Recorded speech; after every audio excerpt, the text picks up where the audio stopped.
ভাগৱতৰ শ্ৰৱণ কীৰ্তন আপোনালোকে অনুষ্ঠিত কৰাৰ দৰে ভাগৱতৰ যদি শ্ৰৱণ কীৰ্তন হয়, ব্যাসদেৱে কৈছে ভাগৱতৰ শ্ৰৱণ কীৰ্তন কৰি যিটো ফল পাব তাৰ 16 ভাগৰ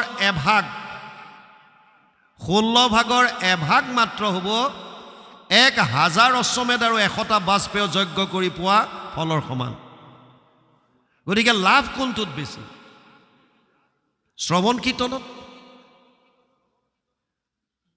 ভাগৱত সমস্ত শাস্ত্ৰৰ সাৰ আছে, সেইকাৰণে ইমান চৰ্চা চলিছে। আমি সকলোৱে জানো আমি সনাতন ধৰ্মৰ মানুহ, যদিও হিন্দু বুলি কওঁ, আমি সনাতন ধৰ্ম। আমাৰ মূল হৈছে বেদ। বেদ কোনো লিখা নাই। জগত সংহৰি সুতি আছা নাৰায়ণ, প্ৰথম নিশ্বাসে বাজ বইলা বেদগণ। কীৰ্তনৰ বেদস্তুতিত লিখিছে গুৰুজনাই। প্ৰভু ভগৱন্তৰ নিশ্বাসত এই বেদ বাহিৰ হৈছিল আৰু দৈপ্যায়নে ইয়াক বিস্তাৰ কৰিছিল। দৈপ্যায়নে বেদৰ বিস্তাৰ কৰাৰ কাৰণে এটা নাম পালে বেদ ব্যাস। ব্যাস মানে বিস্তাৰ কৰা, যাক আমি ব্যাসদেৱ বুলি জানো। বেদ 4খন, ঋক সাম যজুৰ অথৰ্বৈক্য চতুৰ্বেদ ঊৰ্ধ্বতে, ভাৰত পুৰাণম চ পঞ্চম বেদ উচ্যতে। 1:4:20 প্ৰথম স্কন্ধ 4ৰ্থ অধ্যায় 20 নম্বৰ শ্লোক ভাগৱত।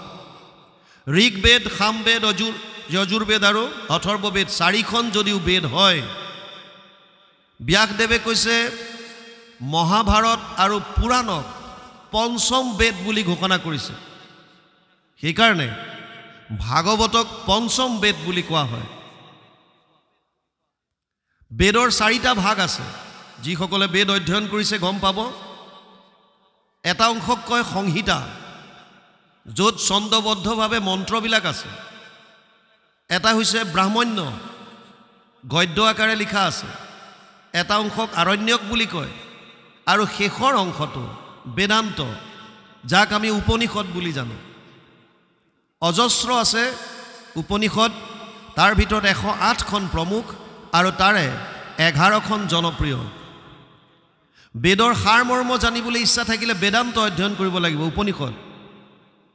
আৰু যিজন ব্যাসদেৱে বেদৰ বিস্তাৰ কৰিছে তেওঁৱে ভাগৱতত লিখিছে সৰ্ব বেদান্ত সাৰম হি শ্ৰী ভাগৱতম ইষ্যতে য়স্য ৰসামৃত তৃপ্তস্য নানন্যত্ৰ ৰতি ক্বচিত। 12, 13, 15 দ্বাদশ স্কন্ধ 13th অধ্যায় 15 নম্বৰ শ্লোক ভাগৱত। অনুবাদ কৰিছে মহাপুৰুষ মাধৱদেৱে এজোকা শ্লোকৰ ঘোষাত 18 নম্বৰ পদজোকা। মহাপুৰুষ মাধৱদেৱে লিখিছে সমস্ত বেদান্ত সাৰ মহাভাগৱত শাস্ত্ৰ, ইহাৰ অমৃত ৰস পায় পৰম সন্তোষে পান কৰিলে যিজনে তাৰ অন্যত্ৰ ৰসত ৰতি নাই। ভাগৱত এনেকুৱা গ্ৰন্থ, বেদ বেদান্তৰ সাৰ। আৰু আমাৰ 2খন মহাকাব্য আছে, ৰামায়ণ মহাভাৰত। আমি কম বেছি পৰিমাণে সকলোৱে ৰামায়ণ মহাভাৰতৰ কাহিনী জানো। আৰু এখন আমাৰ মাজত প্ৰচলিত অতি উত্তম গ্ৰন্থ গীতা। ভাগৱতত বেদ বেদান্তৰ কথাটো আছেই, মহাভাৰতৰো কথা আছে, প্ৰথমৰ পৰাই আৰম্ভ হয়। ৰামায়ণৰো কথা আছে, 9ম স্কন্ধ ৰাজবংশাৱলী। আৰু গীতা শাস্ত্ৰভাগ যিহেতু মহাভাৰতৰ ভিতৰৰ। ভীষ্ম পৰ্ব বুলি এটা পৰ্ব আছে, 18টা পৰ্বৰ।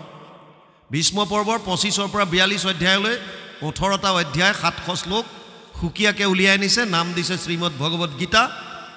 গীতা মহাভাৰতৰ ভিতৰৰ বস্তু। গতিকে গীতাৰ কথাও ভাগৱতত পাব। তাৰমানে বেদ বেদান্ত ৰামায়ণ মহাভাৰত গীতা সমস্তৰ সাৰ কেৱল আৰু কেৱল ভাগৱতৰ মাজত পাব। সেইকাৰণে ভাগৱতৰ ইমান প্ৰচলন হৈ আছে।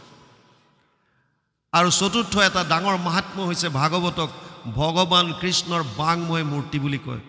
বাণী আকাৰে, শব্দ আকাৰে ইয়াত আছে।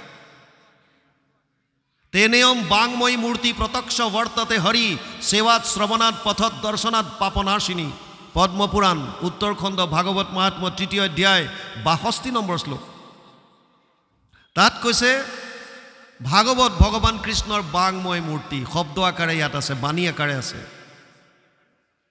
যদি ভাগৱতক কোনোবাই সেৱা কৰিছে, সেৱাৰ দ্বাৰা, শ্ৰৱণ যদি কৰিছে, শ্ৰৱণৰ দ্বাৰা, পাঠ যদি কৰিছে, পাঠ বা কীৰ্তনৰ দ্বাৰা, আৰু নহ'লে কোনোবাই যদি শ্ৰদ্ধা সহকাৰে কেৱল দৰ্শন মাত্ৰ কৰিছে, দৰ্শনৰ দ্বাৰাও তেওঁৰ সমস্ত পাপ নাশ হ'ব।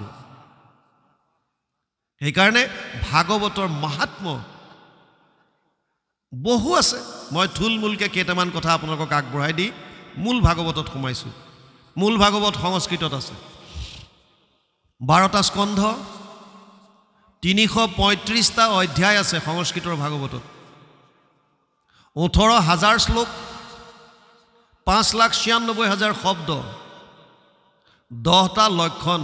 ভাগৱতেনো কি কৈছে জানিবৰ কাৰণে, কোনটো চেপ্টাৰত কি আছে ইয়াৰ বৰ্ণনা দিবৰ কাৰণে সুন্দৰভাৱে 10টা লক্ষণ ভাগৱতে বৰ্ণনা কৰিছে।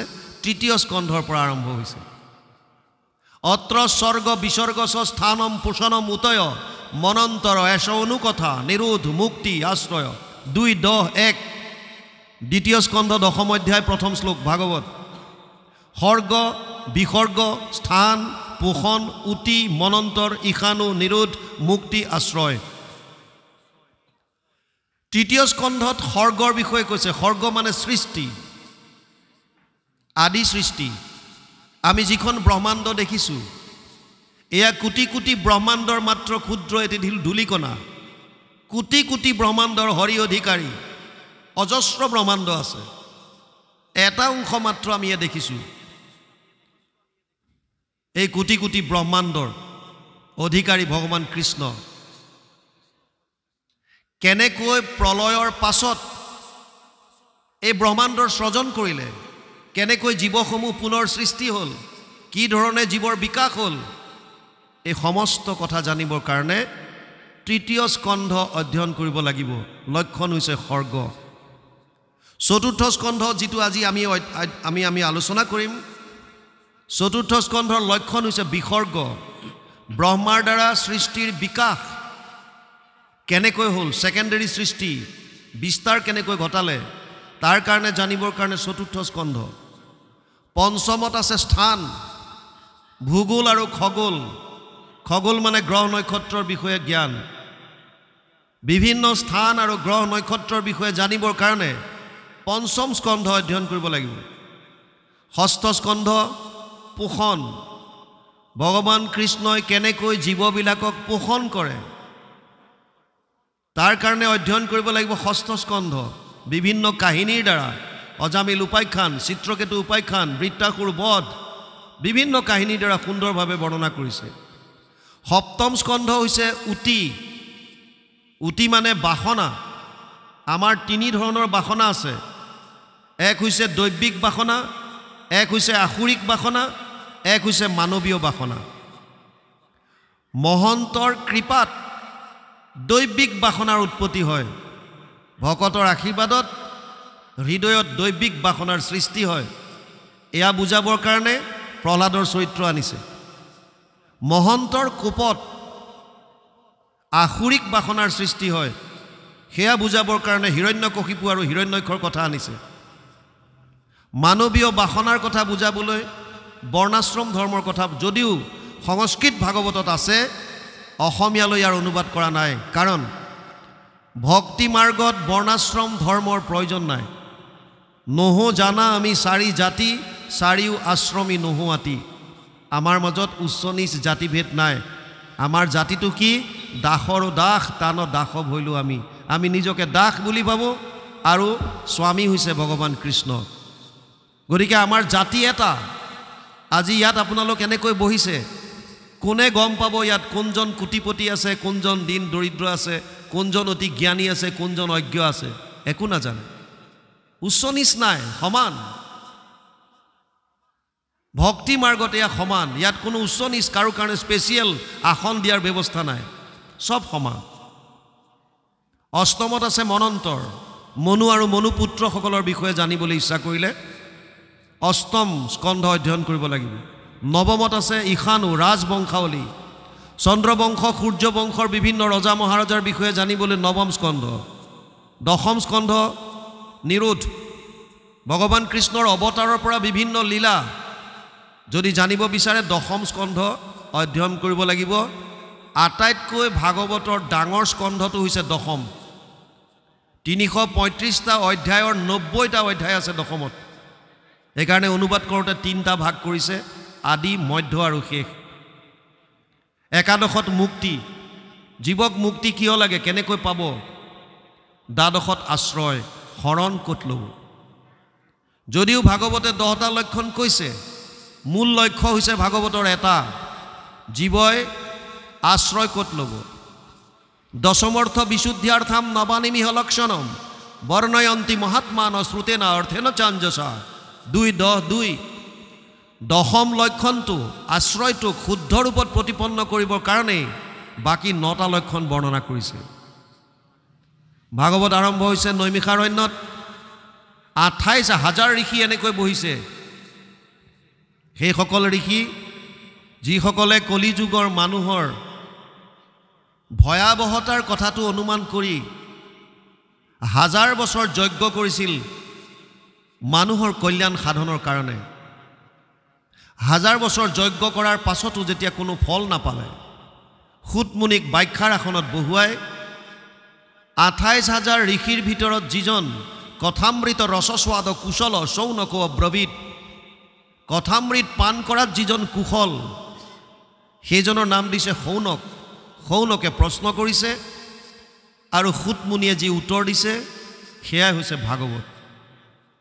শৌনকৰ প্ৰশ্ন, শৌনক বদতি শুনা সুত মহামানী পৰম পাতকী কলি পাইলে হেন জানি আৰম্ভিলো যজ্ঞ আশী সহস্ৰ বছৰ হোমধূমে ধূম্ৰবৰ্ণ ভৈলা কলেবৰ যিটো কৰ্ম কৰোৱাত নাহিকে বিশ্বাস আপোনাৰ আয়ুস কৰিলো ব্যৰ্থে নাশ। শৌনকে কৈছে, হে সুতমুনি, পৰম পাতকী কলিযুগ আহিছে বুলি গম পায়েই আমি যজ্ঞ আৰম্ভ কৰিলোঁ। এবছৰীয়া দুবছৰীয়া নহয়, 1000 বছৰ। আৰু ধোঁৱা লাগি লাগি আমাৰ শৰীৰ ধোঁৱা বৰণীয়া হৈ গ'ল, কিন্তু যিটো উদ্দেশ্যলৈ যজ্ঞ কৰিছিলোঁ তাৰ একো ফল নাপালোঁ। সেইকাৰণে শৌনকে প্ৰশ্ন কৰিছে, তত্ৰ তত্ৰ অঞ্জসা আয়ুষ্মান ভৱতা যত বিনিশ্চিতম পুংসাম একান্তত শ্ৰেয় তদনা সমচিতুমৰ হসি 1:1-9। প্ৰথম স্কন্ধ প্ৰথম অধ্যায় 9 নম্বৰ শ্লোকত শৌনকে প্ৰশ্ন আগবঢ়াই দিলে, হে সুতমুনি, পুংসাম একান্তত শ্ৰেয়, কলিযুগৰ মানুহৰ কাৰণে কল্যাণ সাধনৰ অৰ্থে আটাইতকৈ শ্ৰেষ্ঠ মাৰ্গটো কি কৰিব। আৰু এই প্ৰশ্নৰ উত্তৰ দিওঁতে আমাক ভাগৱত ভাগ সুন্দৰভাৱে আগবাঢ়ি গৈছে। শৌনকৰ মূল প্ৰশ্ন, আমি যদি কল্যাণ পাব বিচাৰিছোঁ, মানে পৰম আনন্দ, জীৱৰ কল্যাণ পৰম আনন্দত আছে, পৰম গতিত আছে, কি কৰিলে পাম।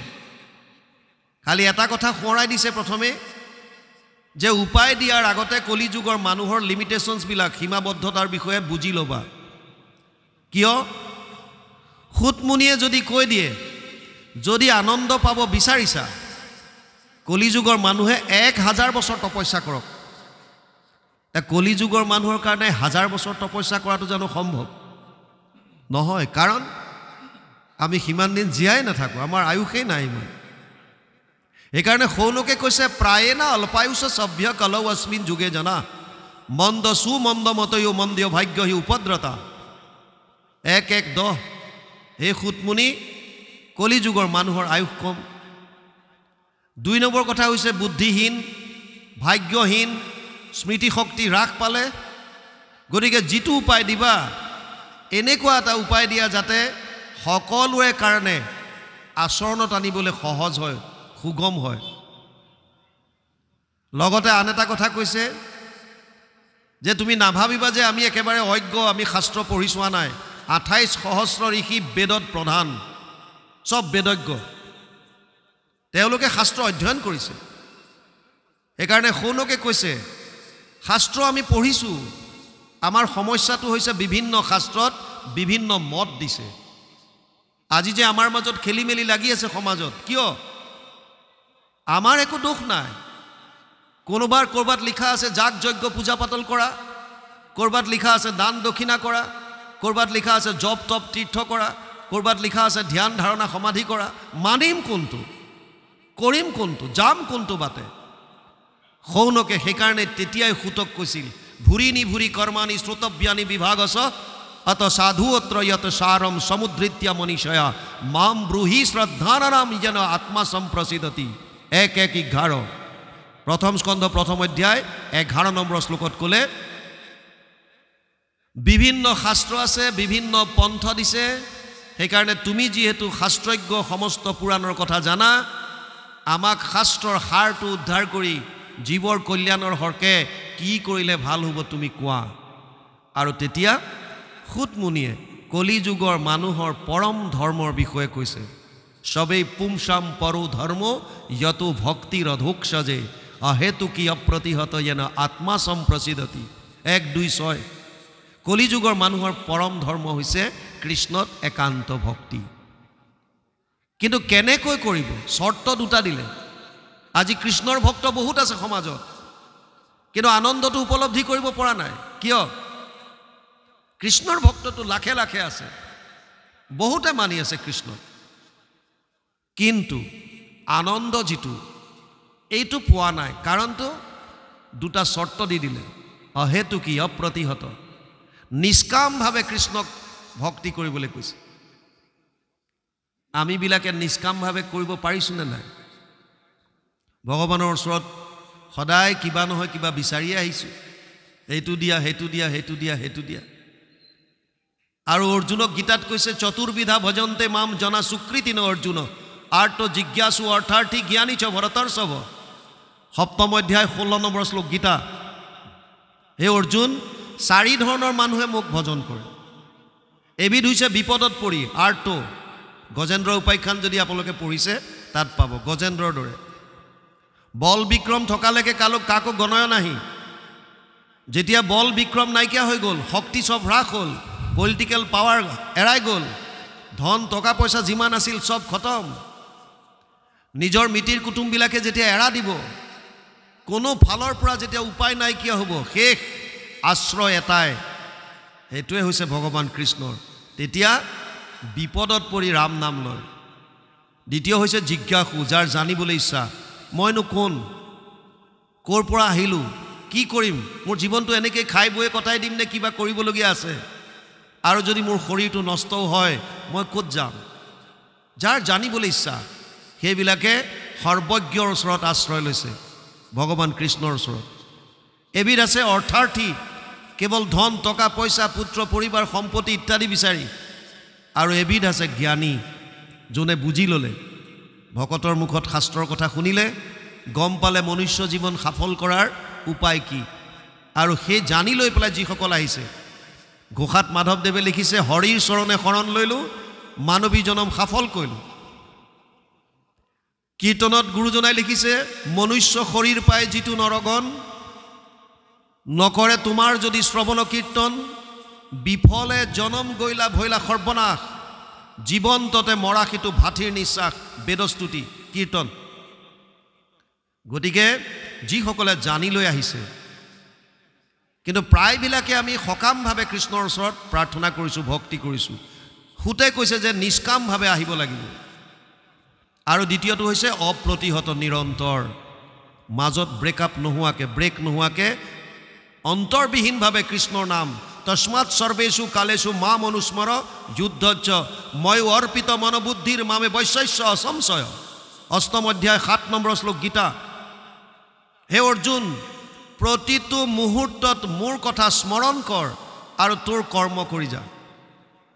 অৰ্জুনক কোৱাৰ চলেৰে আমাক কৈছে, আপোনালোকে কোনোবা কৰ্মচাৰী, কৰ্ম কৰক, কোনোবা খেতি বাতিত আছে, খেতি বাতি কৰক, কোনোবা বেপাৰ বাণিজ্য কৰিছে, কৰক, আপত্তি একো নাই। মাত্ৰ মনত কৃষ্ণৰ কথা স্মৰণত ৰাখক।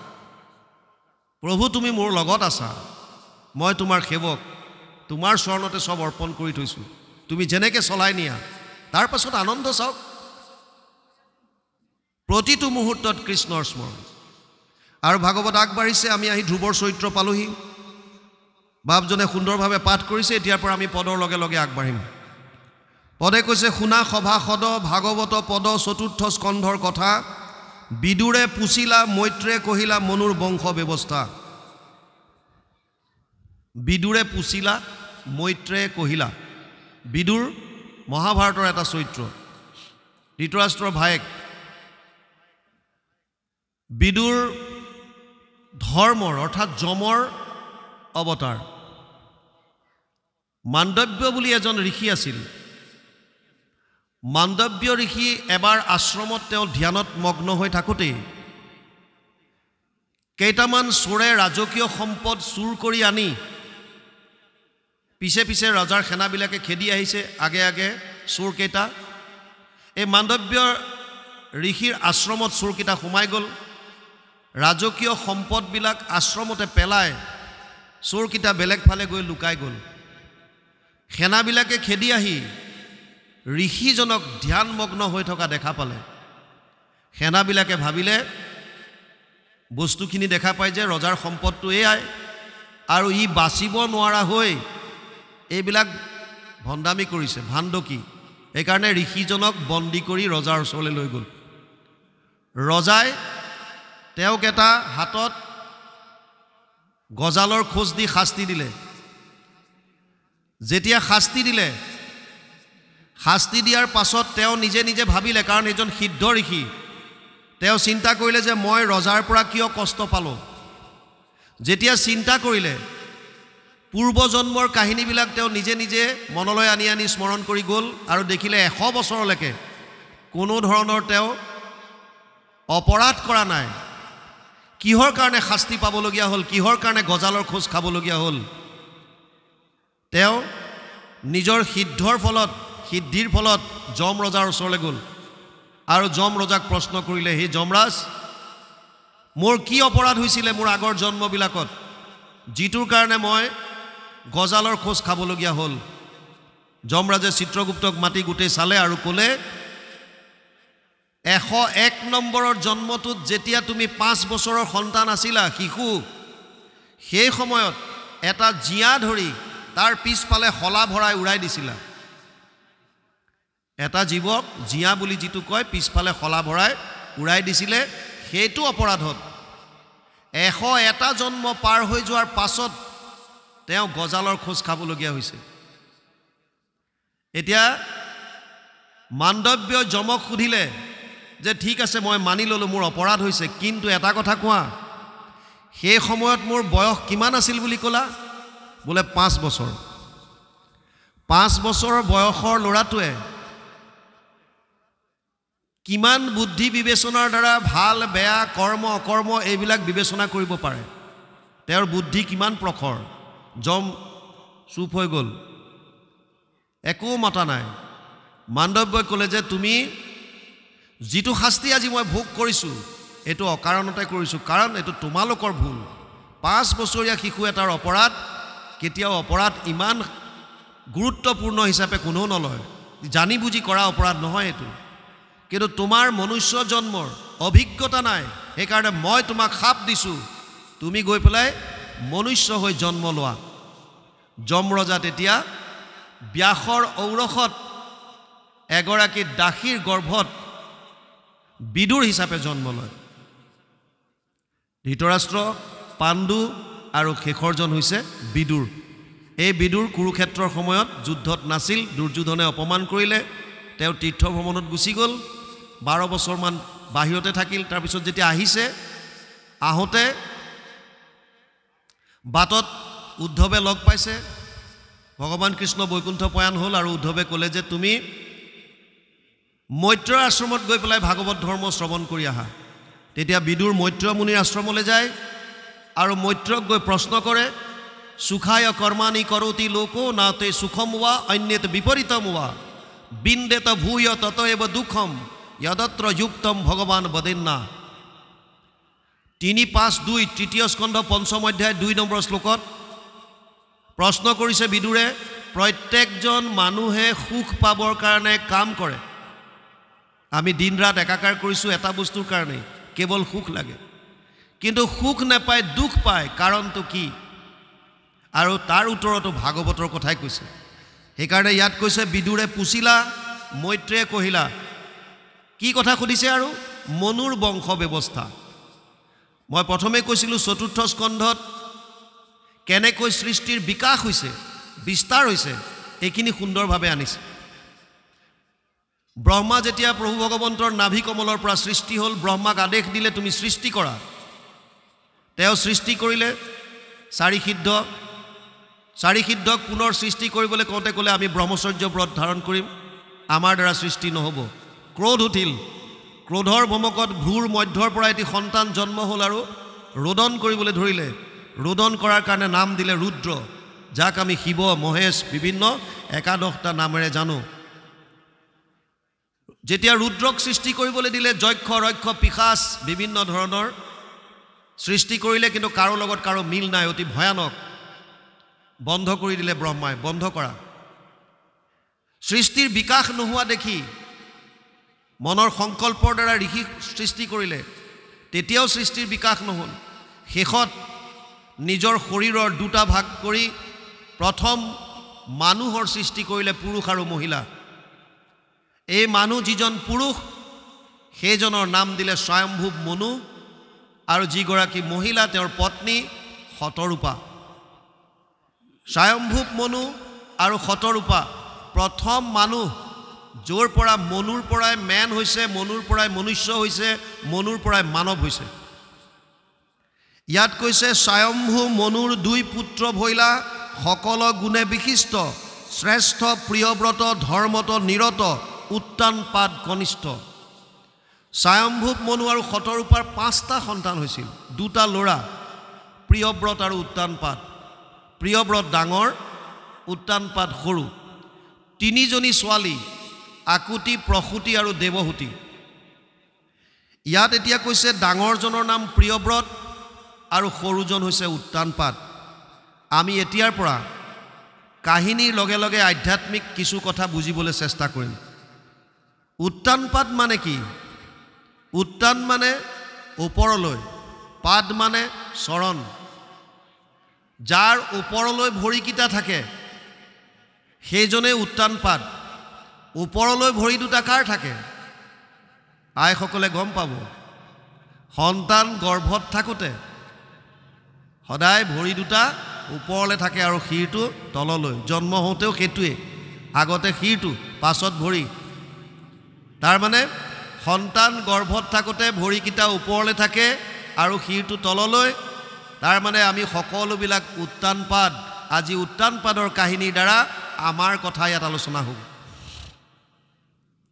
ইয়াত কৈছে সিটো প্ৰিয়ব্ৰতে কুমাৰ কালতে বিষয় সুখক তেজি তপোবনে গয়া নাৰদক পায়া ৰহিলা বিষ্ণুক ভজি ডাঙৰজন ল'ৰা প্ৰিয়ব্ৰতে কুমাৰ কালতে বনলৈ গুচি গ'ল কৃষ্ণক আৰাধনা কৰি থাকিল কনিষ্ঠ উত্তানপাদ মহাৰায় ভৈলা সাতুদীপপতি পুত্ৰবতে ৰাজা পালে সবে প্ৰজা যেন দুটিশ্বৰপতি যিজন কনিষ্ঠ উত্তানপাদ তেওঁ 7খন দ্বীপৰ অধিকাৰী হ'ল সপ্ত ধাতুৰ দ্বাৰা আমাৰ এই শৰীৰ 24 তত্ত্বৰ দ্বাৰা